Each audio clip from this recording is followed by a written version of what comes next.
Welcome, everyone. It's wonderful to see your names popping up here as participants in our webinar. We're going to give just a couple minutes to let everyone join in. It's lovely to have you here with us today. Thank you for joining us. Thank you to everyone for joining us. We're going to wait just a couple moments to let everyone get into the webinar before we get started. But it's lovely to see your names popping up on the screen.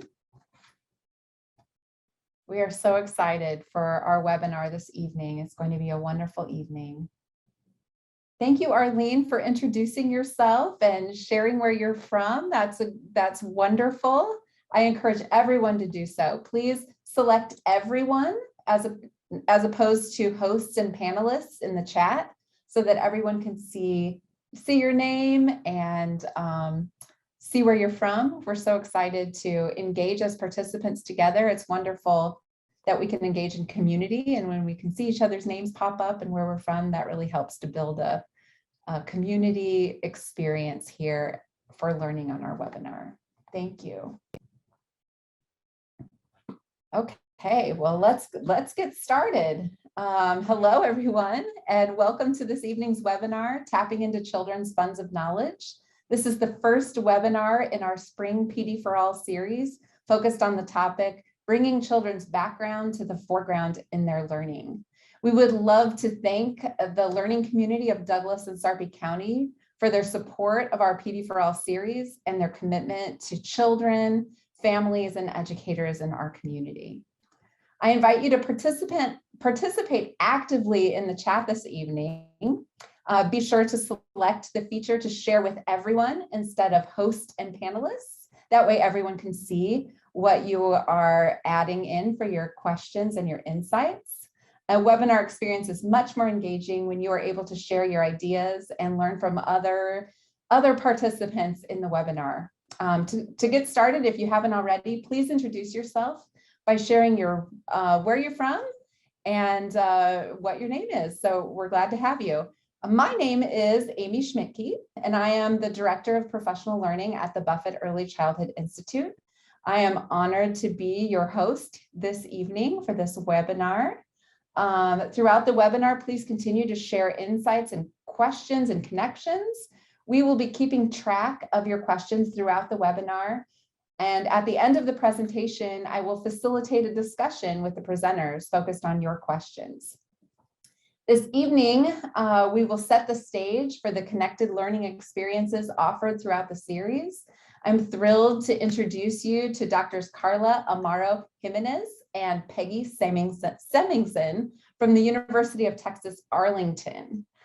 They will define the concept of funds of knowledge this evening and share practical strategies for how educators can draw on the strengths and resources that families bring to children's learning, both in and out of school. They will explore how to connect families' cultural and linguistic resources to classroom curriculum and teachers' instructional decision-making. So Dr. Amaro-Jimenez and Dr. Semingson, welcome. And we're so excited to learn from you this evening. Hi, everyone. Let's see. Thanks for introducing us. I'm going to share the screen and I'll turn it over to my colleague, Dr. Amaro-Jimenez, and she'll start us. And then I'm going to pick up about halfway. And we're just excited to share our knowledge with everyone. Okay. So thank you, Peggy. And I echo what she just said. We're super excited to have you all here. So this evening, as Amy mentioned, we're going to be talking about funds of knowledge. And Peggy, if you could go to the next slide. Sure. Just to give you a bit of background, both Peggy and I work in sort of like the bilingual education, English as a second language, research areas. We're former bilingual teachers, and we work as teacher educators. And so funds of knowledge is one of those things that is basically a topic that is very close to the work that we do. And so we're hopeful that whatever we share today will be things that you'll be able to use and reflect on your practice and apply, right? Which is the most important thing. So we're going to get started with basically a definition about what funds of knowledge are. We'll talk about what we know about it, why it is important, and how it impacts teaching and learning. And towards the end, we're also going to be talking a little bit about what kinds of information can you gather and how to gather that information. And we want to make emphasis here that it's not just about your students, but also your own funds of knowledge, right? Because we all have these things, as I will explain, that we draw upon when we're making decisions, including the decisions that we make in the classroom. So on the next slide, you'll see that there's an article that Peggy and I wrote. I did not realize that it had been actually, more than 10 years ago now, that you will be able to access, and Amy and the Buffett team will be able to provide you with the PowerPoint, which actually I forgot to mention. We will be providing you with the PowerPoint, and hopefully you'll be able to click on all the links that we have on there. But we also Peggy included a QR code on there. So if you want to scan that, that will take you directly to the article. And all you do, if you're not familiar with QR codes, just scan or point your camera on it, and it should take you to the link. Mm-hmm. And so to get us started, we figured that we would show you a picture. And we're going to have you, usually Peggy and I teach very actively, and we have people walking around, but because it is a webinar, we figured the chat would probably be the place where to do this. And so what we want you to do is to look at this picture, and it's a coloring book page that we found online. And we want you to think about where these children are at. And basically, what do you see? So go ahead and put what you see or where you think these children are at in the chat. We're going to give you about, let's say, 30 seconds maybe. And I see Thanksgiving celebration, Thanksgiving at grandma's, farmer's market, fall festival, pumpkin patch, a market. Okay. Any other places? People getting ready for Thanksgiving? Okay, perfect. Now, I want you, as you type that, I want you to think about why you may have responded that way. So for example, I'll give you a little bit of my background. I'm from Costa Rica. And when I saw this picture, of course, I've lived in the US for a while, but when I saw this picture, I knew, right, that it was like a fall festival, something related to, probably Thanksgiving, right? A pumpkin patch. But when I reflected on my own previous experiences, I thought, oh, that looks like the Feria del Agricultor, which means it's like a farmer's market, right?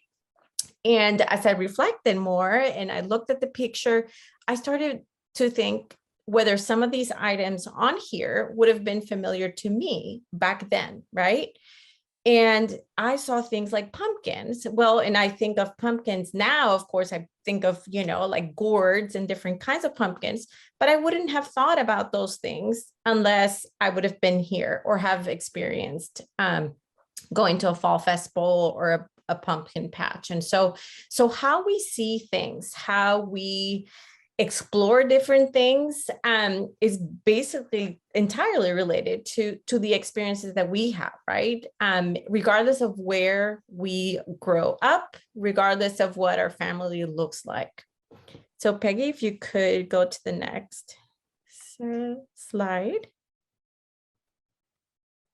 So in addition to sharing that, we wanted to share a vignette, just a little quote from the article itself. Actually, Peggy will probably tell you a little bit more about her home visits, but she did her dissertation study on home visits. And as part of the research that she did, she talked to one of the moms who was sharing, right, some of the literacy practices that they engaged in. And one of these things that she talked about was la tamalada. Now, how many of you, and if you could go to the chat really quickly, how many of you have eaten tamales or tamales? How many of you have eaten tamales? Yes, me, right? There you go. I think we're all hungry too. So we shouldn't talk about tamales too much. But we probably all, right, have eaten tamales, Now, did you know that there's different kinds of tamales? So like the ones you've probably have had, right, are Mexican tamales. And these are the ones that I think Alejandra was mentioning, right? You basically put the masa down, the dough, basically the corn dough, and then put it on a husk, and you do certain things and you put meat on it. Some people have beef or chicken. And so as I read this quote, and actually part of the reason why we included it in the article too, was because the way I see tamales and the way other people see tamales is different. Yes, it's food, right? But our experiences with tamales might be different. And so we want you to put yourself in this children's or this child's shoes, right? And here the mom is explaining that, the child was very involved, right? And you're an early childhood educator, and you know that we're going to be asking all sorts of questions and trying to use our language, right? Lots of academic language even. Measuring, like what kinds of things are we doing? What happens first and what happens next? But here the mom was explaining a tradition, right? She was explaining something that her child basically knew how to make because of the experiences that she had had. Now, would this child would have learned how to make tamales had she not grown up at that home? Who knows? Maybe at the school, maybe going to a festival, right?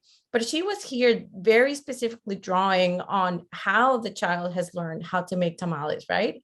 And how this is something that basically is a tradition that they pass down from one generation to the next. In Costa Rica, for example, tamales, we usually only make them for Christmas or around that time of the year. But tamales, right, is something that, here in Texas, for example, we can find year round. So Peggy, if you could go to the next one. So funds of knowledge, and here we're quoting Mo and Amanti, Neff and Gonzalez, who basically were sort of like the pioneers in this kind of work. And they did research, and what they found out was that the experiences that students have accumulated, right, in their households. And it doesn't really matter who the person might be, parents, siblings, caregivers, even neighbors. But these information that they have acquired in their households or in that environment is extremely important. And as teachers, our job is to figure out what those life experiences might be, what the background might be, and then figure out ways to connect, right, those experiences to what we're doing in the classroom. So in a way, if you think about it, right, we're using these experiences that our children or these children are having to capitalize, right, on those experiences. And more importantly, to really value what they bring, right, into learning and teaching. So now you're thinking, well, okay, so we all have life experiences, and and when we're working with children from all backgrounds, right, not just diverse children, all children have funds of knowledge. But when we talk about funds of knowledge, I really like this actually. This iceberg model of culture. It's actually one, or a very similar one. I use it when I'm teaching about second language acquisition. And I want you to think of this iceberg model as basically what you see, right? When you're like watching National Geographic or you're watching something, you see this little peak, right? But we never see the bottom part, right? And so on here, and I don't know how small or if you can actually tell what the little labels on it say, but at the very top, you'll see the things that we see, right? Things like food and language and, maybe some of the celebrations that we have. But underneath that iceberg, there are all these other things that make us who we are, right? So like, for example, our notions of self or our body language, like me, who talks with my hands, our body language, all these other things that are behaviors, that are knowledge, and that are practices that are shared, right, by a group of people. Now, like I said, it could be siblings, it could be parents, it could be an extended family, but it's shared by this group of people. And these are things that are considered essential, right, to one's life. Now, you can think about, I'm sure that you can think of things that you would think, oh, we do this in my family, right? And oftentimes we'll say, oh, this is something that I do in my family. Now, think about like how many of those things might Peggy do, or I might do, right? So these are things that, although they are very specific to you, they may also be shared with other people. Now, these things that I said, like, are essential to our life, are things that were very hard for us to detach ourselves from, right? Because these are not just cultural things, but they're also linguistic aspects to them. And some of the things that I just mentioned are seen, but some are unseen, right? So tapping into this kind of information will allow you, right, to have a window into your students' lives and their families' lives. So when you think about funds of knowledge, and, as an early childhood educator or someone who works with young children, right, how important being a reflexive practitioner is, thinking about your practice, thinking about, what our students are doing, thinking about all the various opportunities to build on those experiences. And so with funds of knowledge, we want you to think of yourself as not only a reflexive practitioner, but as a researcher, right, who is cultural linguistically inclusive. And again, we're talking about all cultures, all languages, because we all have things that make us unique. And so, and some of the things that you will be doing, and Peggy will talk about how to gather this information, is you'll be asking lots of questions, right? You'll gather the information, you'll reflect, which is the most important piece. You'll reflect on the responses that you get. You'll start making instructional decisions, right? You'll start thinking, okay, so if I know that, tamales are done this way, maybe we can make tamales, or we can watch videos of people making tamales, right? But making instructional decisions that will have an impact on your students' learning. And then, of course, we see teaching as cyclical, right? It doesn't start and end. We're always, right, spiraling what we do, spiraling our curriculum. So funds of knowledge, or gathering this information, will not only help you as an educator, but also make parents and other people part of that learning process. So for the next two slides, you'll see that, so there's been a lot of research on funds of knowledge, and there's various categories. Some researchers say that there's 12, others have sort of like condensed them into 8, and so on. But we thought we would share some of the things that some of these categories that apply more to our education arena. And again, I don't know if you can actually read it, because for me, it's even small now. But one category would be home language, right? So what languages are spoken in the home, and or have the children been exposed to, right? Because we need to remember that, maybe the children are not fluent in another language, but they may have heard, right, other languages being spoken at home. Family values and traditions, like what kinds of things are celebrated and when, and why do we celebrate certain things?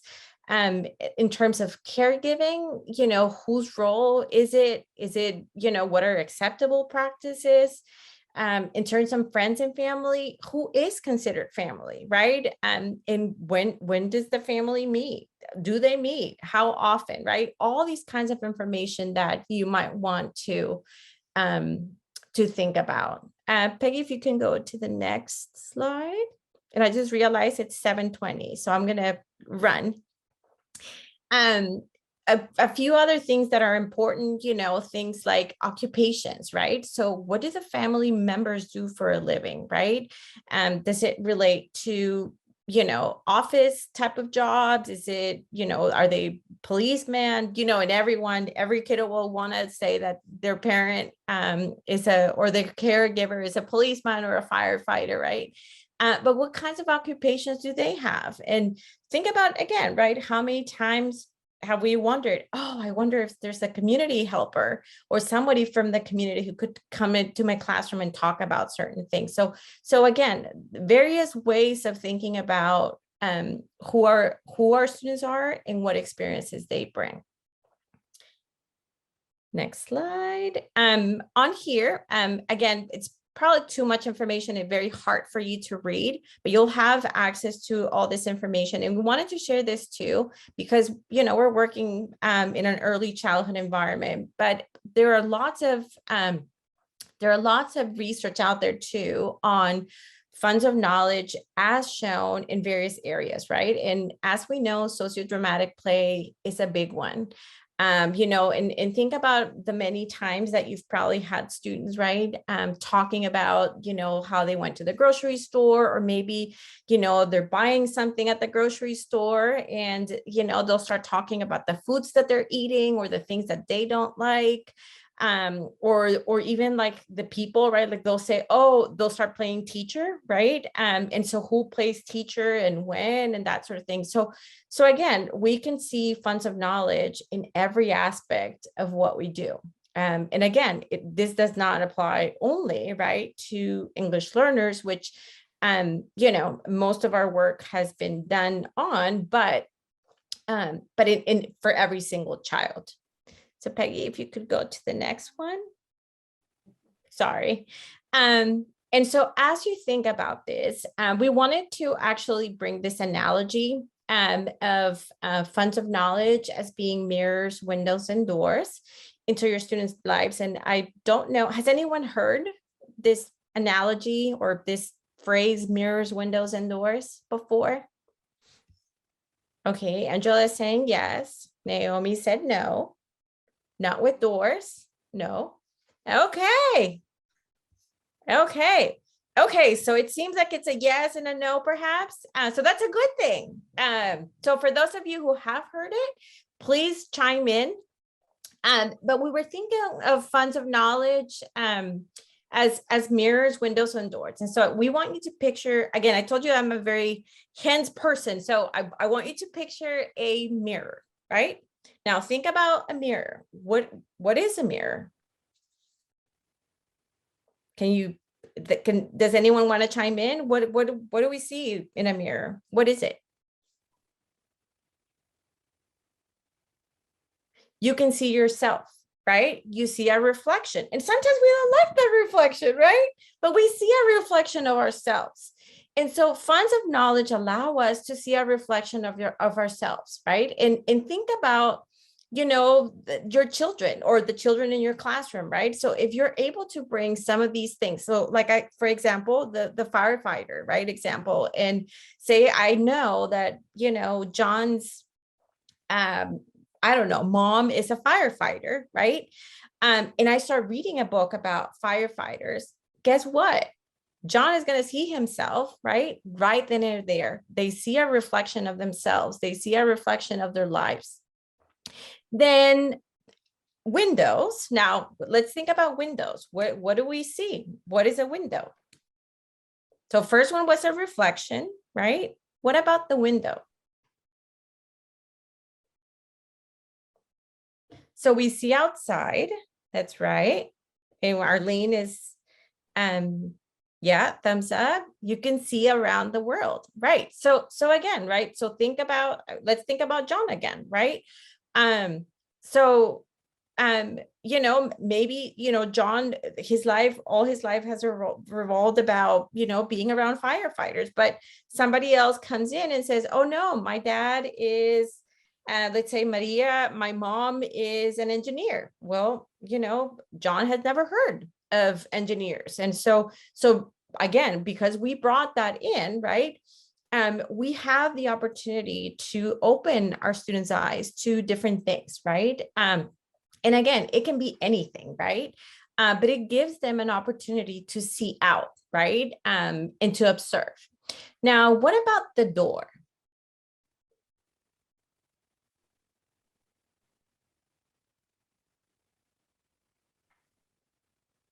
What would the door? So Connie says opens to the world, allow them to step out, right? Right. I love it. Go out, immerse yourself, explore the world. Right. And so and I love Nancy's comment, the chance to experience something new, right? And think of again, right, about our work as educators.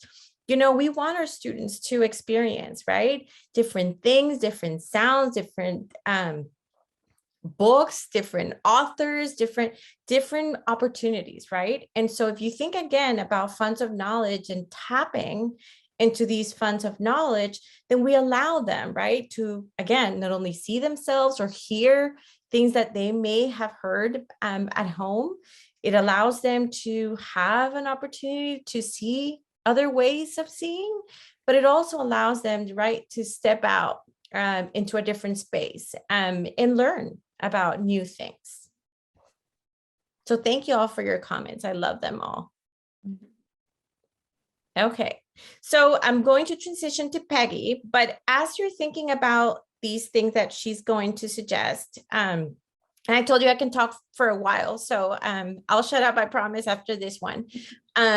But as you're getting started, we want you to think about 3 C's. And these words actually, Olmedo wrote about it. And of course, the words are in Spanish. And the second one does not necessarily translate with another C, but I will tell you what that is. So the first one is compromiso, which means that you have a commitment, right?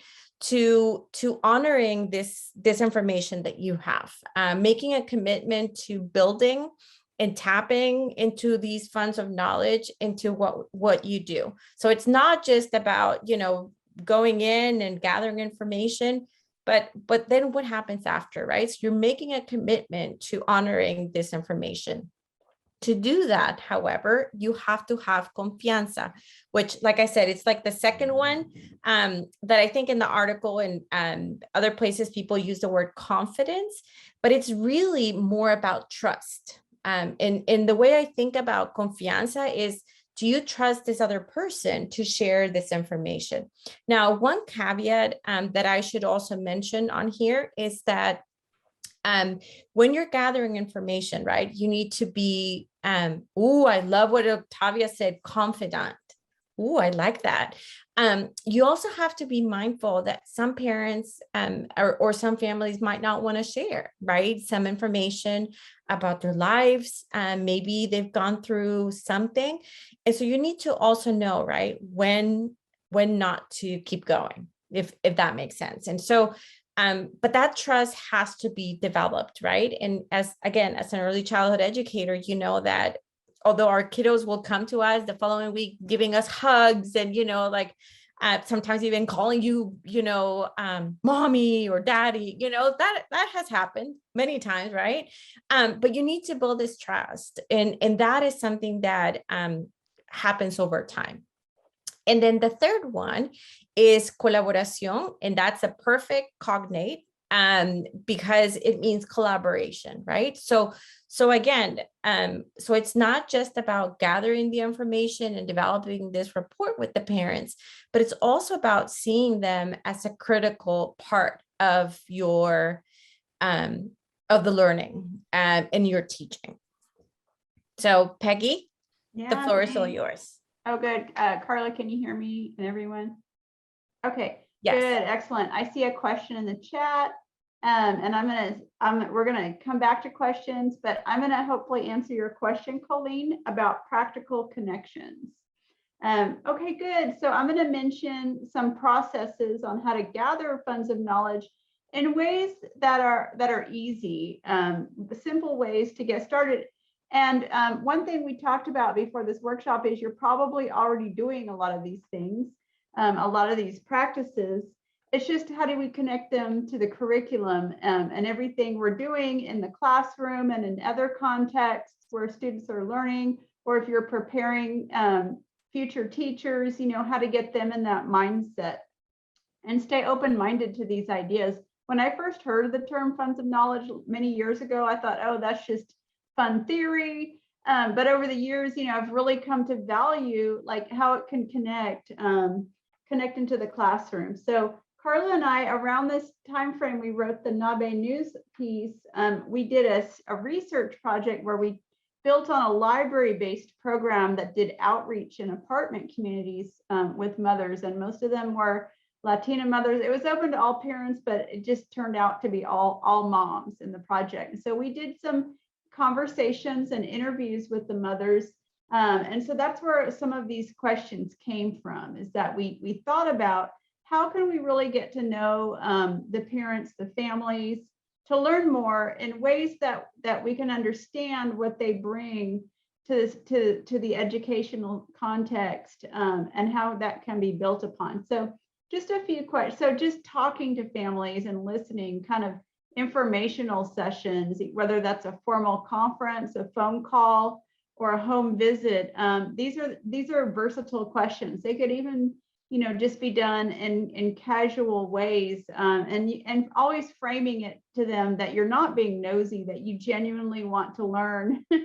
And again, it builds on the idea of trust and rapport. So once you have some trust and rapport, it becomes much easier to ask these questions, and it doesn't sound confrontational or nosy, like I said. Home visits are the best because you're on their turf and terrain. And so in this study, Carla and I got to know the mothers, and things like, what do you remember about your own schooling helps, because oftentimes the parents are at home helping facilitate homework, helping facilitate home learning, or reinforcing home learning. What kind of support did you have? Do you read and write in another language? Tell me about your experiences. So that just helps to get to know the parents, and it's your judgment what level of questions you ask. You might just have one open-ended question, just say, what is learning like at home? I think those overarching, really big questions are perfect for getting to know people. But here, these questions can also be used as a guide, but again, it's really personal. It's up to you. And then, you just really want to learn more about learning in the household, supports in the house. Yes, boundaries. Thank you. Yes. So definitely a judgment call. How you frame your questions. Taking a huge step back and asking one question, it may just be enough. Learning about what's going on with reading materials, etc. Those conversations can really help. Sometimes you learn these things just by talking to the children themselves, right? Conversations. And so Carla and I have strong literacy backgrounds. So that's why you're seeing us leaning more towards reading and writing and speaking experiences into the curriculum. So one thing you can do too, in addition to having conversations with parents and families to build upon what they're already doing and strengths from the household, is bringing in authors like, this one is one of my personal favorites, Carmen Lomas Garza, and it's definitely a picture book terrain. Just type yes in the chat if you've heard of Carmen Lomas Garza. She's an author illustrator from Texas. Her books are bilingual, and just kind of piggybacking off the making tamales thing, pictures like this can generate a lot of conversation because it's a family affair, right? And this is empanadas, they're not tamales.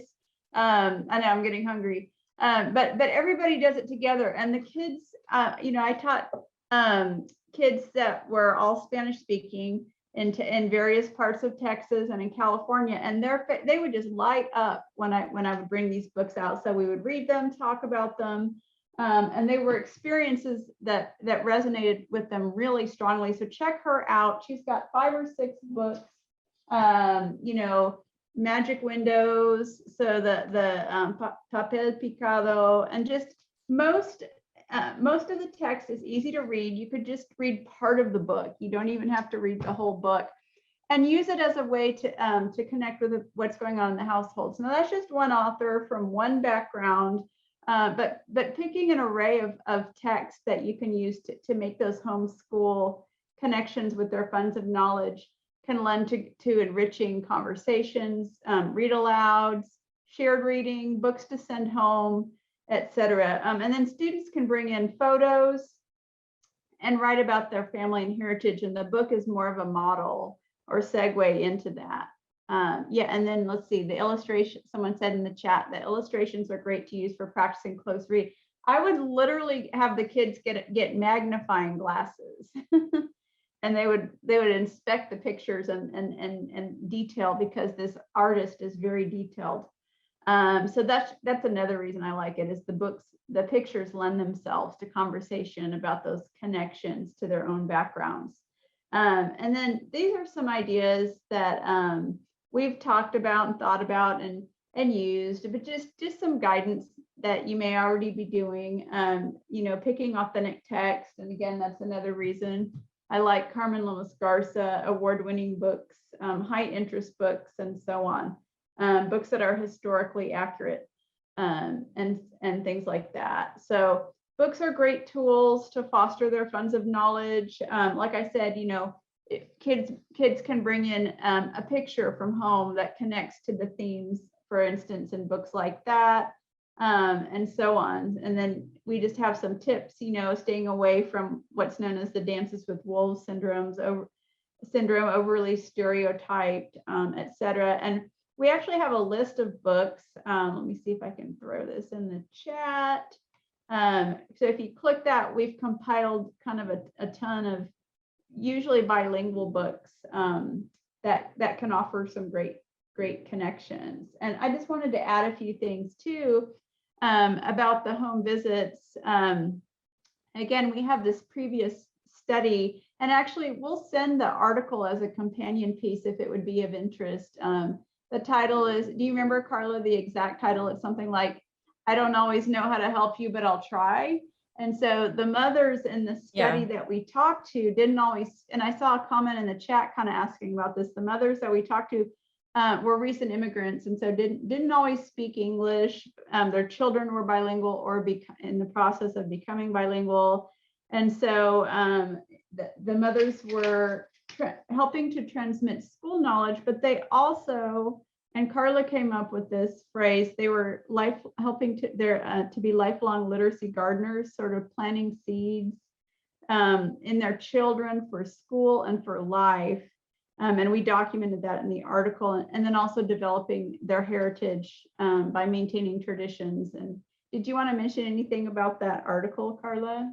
I'm glad you mentioned it, because I had forgotten about it. So yeah, but we'll share it. We will share it with all of you. And I think what Peggy said, is very important, because I think one of the concerns we often hear about is, how do I reach the parents who may not speak this language, or how do I reach parents who may have not had these experiences, or perhaps didn't even go to school themselves. So how can I expect, right? And believe me, when we say parents are involved, right? It's just that we have to figure out ways to tap into that information. And like Peggy said in that article, we talk about it specifically about the kinds of things that they did. And we were talking about literacy, right? And learning to read and write. And so, and the moms, even though the majority actually had, I think it was that they had completed like elementary level, they still were able to successfully support their children's learning. But we'll also add that, and maybe we can just add it, Peggy, to our list of suggested books, and we can just add the articles too. That way you can download the document and just keep it as resources. We'll add it as a link to that list of books. Okay, great. Yeah, and so it's just it also is an experience in itself, just to talk to the mothers and the parents and the dads. In my original dissertation study, I actually talked to a stay-at-home dad, and the ways that he facilitated learning at home. And I learned from him, like he had the kids do karaoke. seeing, but the child was experiencing difficulties in learning to read. And actually the child was so engaged with the karaoke that, he was reading the lyrics. And so just learning the unique ways that people engaged with their children in the home. And I just want to add 2 more things too with funds of knowledge. This can especially help with writing instruction, is just learning more about the jobs that families do in the community, and making connections to that. So in the original funds of knowledge literature, they talk about parents from working class communities maybe doing things like carpentry, and that maybe in math class you can make connections to things that if their parent is a carpenter, for example, measuring the perimeter area of things, and so kind of trying to make connections as best as you can without naming, not without saying, Jose's dad or anything, but just naming these examples to help resonate the content and the curriculum with what's going on, just like you might align the literature you pick with the knowledge you have about what's dominant in the community. So jobs can be another funds of knowledge, and then also where they're from. And you've probably thought about this, but like Carla, like to know Carla, you have to know she's from Costa Rica. And then to know me, I'm from Alaska, and so I bring that funds of knowledge. So like I know how to survive a long winter, and how to store food for 1 to 2 months worth of food at a time. I know how to find clean water outside of official sources. I know how to deal with encounters with bears and moose. I know how to survive an avalanche, and I know how to pay close attention to nature's changes, because it could be life and death.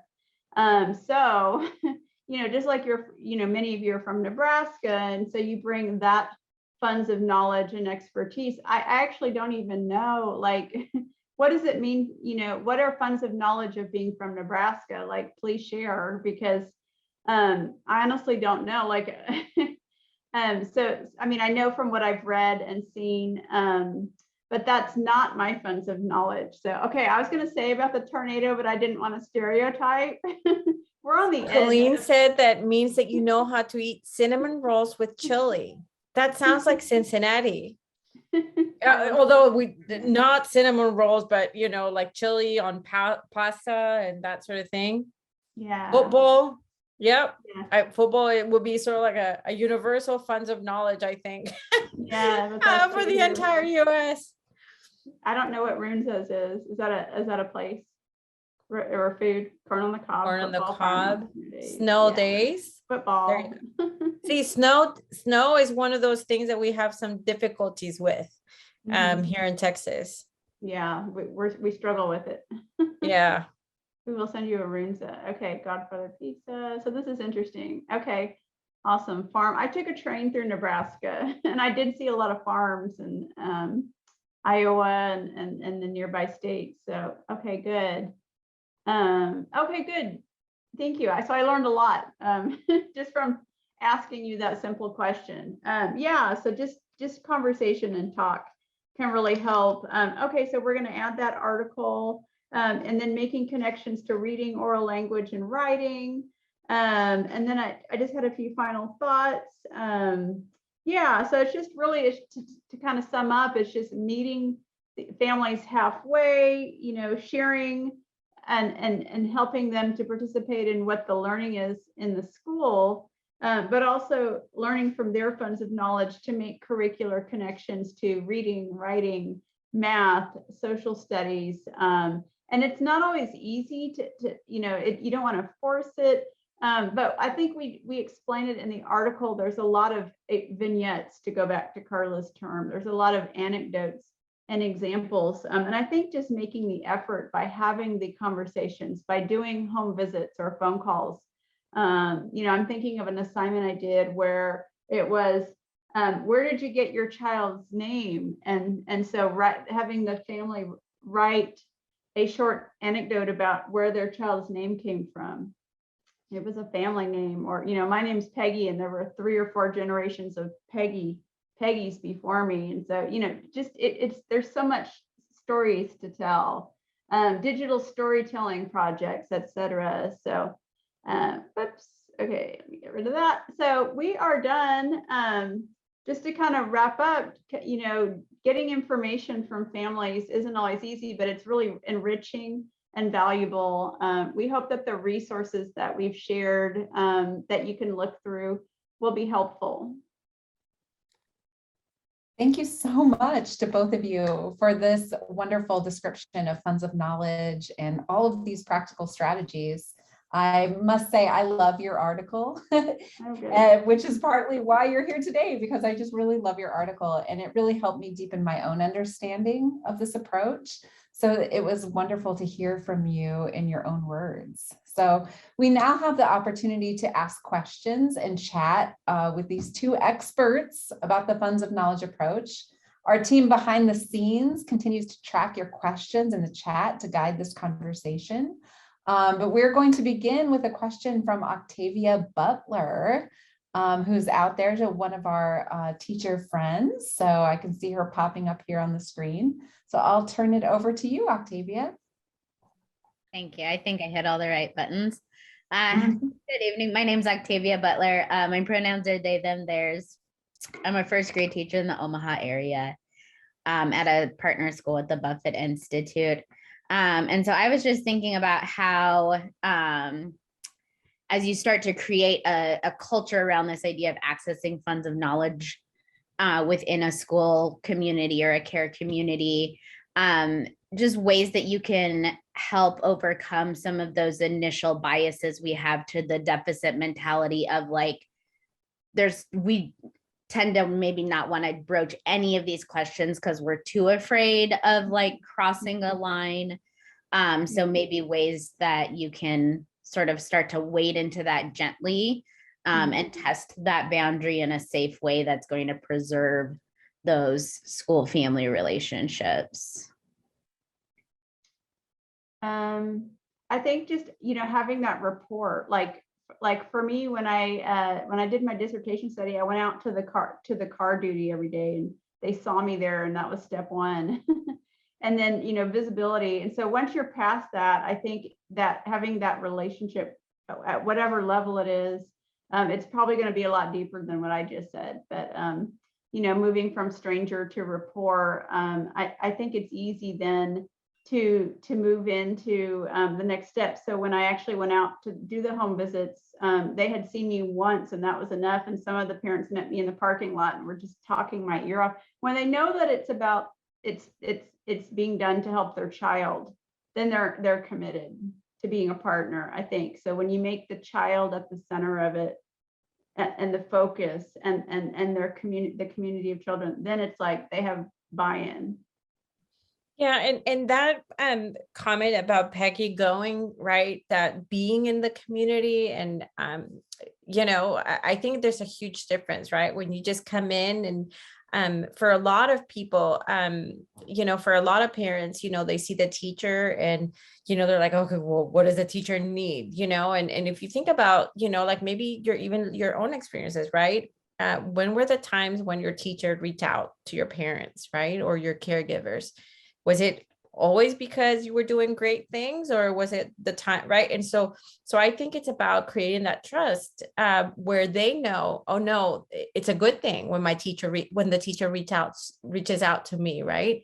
And they are really invested in our family. They really want to know about who we are, what we do, and then when they hear their children saying, oh, mom or dad or whomever, abuelita, grandma, we learn how they do X or Y in this place, or, and then the parent hears it, then they're like, oh, okay, so it is safe. It is okay for me to share these things, right?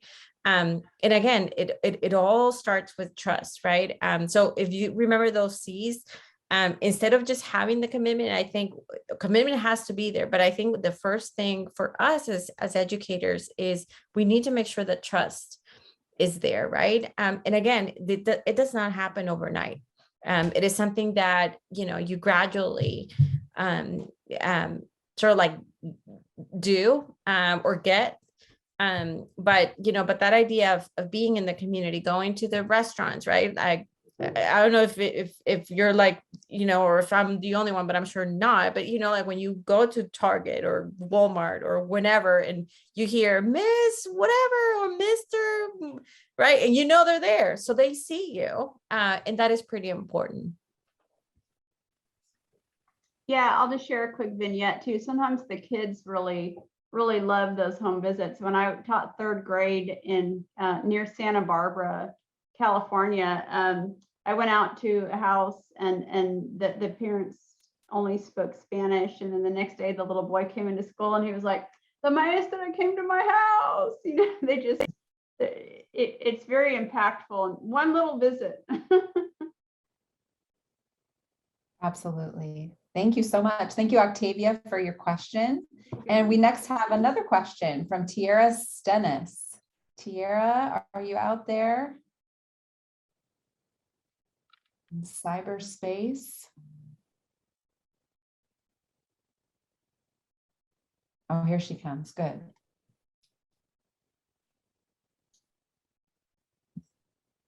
Hi, Tiara. Hi, I'm here. Hello, you have a question for us. I do. Sorry. That's okay. Welcome. All right, there I go. Hello, welcome. Hi. My question is, how can you support families in sharing their funds of knowledge with their providers or schools? Oh, go ahead, Carla. So, can you repeat the question again? I'm sorry, cut off a little bit. She asked, how can you learn from families about their funds of knowledge? Mhm. How can the providers at the schools? Oh, I'm sorry, Tiara, you're back on. Yeah, I'm sorry. I had to come to a quieter space. So how can you support families in sharing their funds of knowledge with their providers or schools? Mhm. Yeah, and I think it goes back to the previous question, right? We need to make sure that that we develop that understanding that, well, first, that this is something that we do, right? That it's part of our teaching. That, a home visit, again, it's not, or a home visit, an email or a call does not mean that their child is in trouble, right? So we have to create this culture where they see a teacher inquiring or asking, about their child, a normal thing. We make it part of what we do day in and day out. And I love what Colleen just wrote, that it should be, right, the norm. And I agree, right? Think about all that we can learn about home visits. Actually, back in Cincinnati, I worked at a dual language. When I was in grad school, we did home visits, and I have to tell you, it was the coolest thing going and doing the home visits, because we would not only learn a lot about the family, but we were fed. And we were so full after a couple of visits. We were like, we can't do this anymore. We have to come another day. Because you get to learn again, right? You get to go to the environment where the student is at, right? The majority of their time, if not the school, right? But it's about developing that trust, right? And making it part of everything you do. And for the parents, again, to see that you're using that information, right? To do that. So, Peggy wrote on there, tell me about your child. I think open-ended questions are probably the best way to go. And again, keep it in mind that some parents may not want to answer certain things, right? Because that is okay. Yeah, I think you covered it. Just that it's called the grand tour question. So it's like just really open, broad question. It's kind of like when you go to someone's house and they say, "Let me show you around my house," and they take you on the grand tour of the house. And then it kind of covers everything. And so a grand tour question is really good. Like, tell me about your child, or what is learning like at home? Just as broad. I'm going to stop sharing my screen, by the way, if that's okay. So Peggy, before, well, sorry. everyone will have access to the PowerPoint, but the last questions were meant to be sort of like a jumping point or a starting point for all of you to think about, what kinds of things could you be doing? Because Peggy and I are sure that you are already doing these things, right? But it's just adding a label to it. So thank you, Peggy. See, Peggy's like tech, super 100% tech savvy or 200%. So think about, what are your own next steps? Like what kinds of things would you want to do? What can you do to better communicate? Not just communicate because we know that you are doing it already, but how to better communicate, right?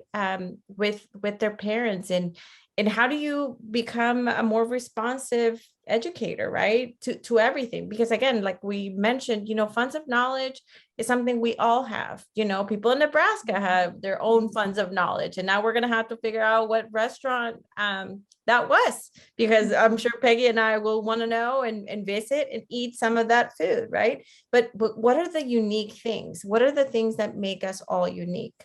And acknowledging that all these things are so important, right? To their lives and to us as their teachers. And I'll add to, sometimes, and it's also the community funds of knowledge. And so it's not to stereotype or generalize, but if you come to the Dallas-Fort Worth area, sports are really important. Where we work and teach in Arlington, we have the Cowboy Stadium. Well, it's called something else, but I call it that. We have the Ranger Stadium. To know this community, you've got to know your teams. And so you can learn those things too without having a conversation. So like when I moved here, I was like, oh, I better learn about the Cowboys, and then I can have conversations and fit in around here. But that's just one example. And that sounds very superficial, but sports are crucial around here. And so anyway, it can permeate out into the communities, of course. So making those connections. Thank you so much for that. You've talked a lot about strategies for tapping into families to really learn about children's funds of knowledge. Once you have that knowledge from families and you've done home visits or you have these great relationships, do you have a recommendation of a first step for really applying that funds of knowledge that you've learned into your classroom, into your curriculum, into your instruction?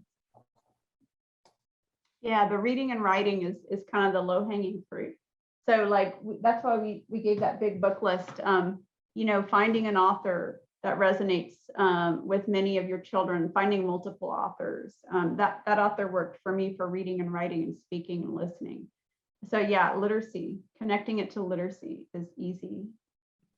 And again, to think about, and again, Peggy and I are both literacy people, but think about also like different ways in which you can spiral this curriculum into other things, right? So if they're in the sociodramatic, right, like they're playing, what opportunities are there to talk about the foods, right, that they're playing with, or what kinds of things they're doing in the classroom, math, social stuff. I mean, the opportunities are endless, right?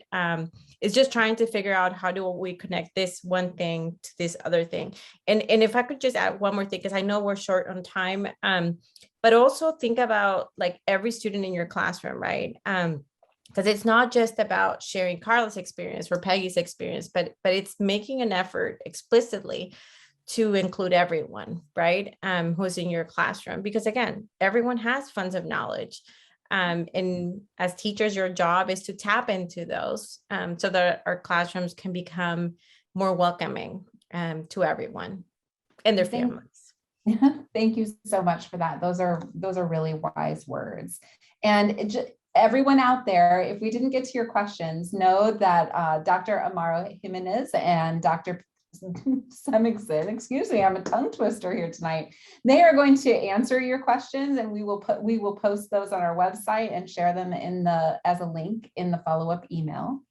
So thank you both so much for being here, and thank you all for being out there. This webinar has been the first in a series of connected professional learning offerings focused on taking a funds of knowledge approach in work with children and families. So our other offerings will build on this great information shared here tonight. Please visit our website to register for more learning opportunities in this series. Also, at the end of this webinar, you will see a link pop up that will take you to a survey. Please complete the survey so we can learn how to continuously improve our webinar and professional learning offerings. So thank you so much for being here tonight. Thank you both to our experts for being here, and have a lovely evening. Yeah. Goodbye, everyone. Bye, everyone. Thank you.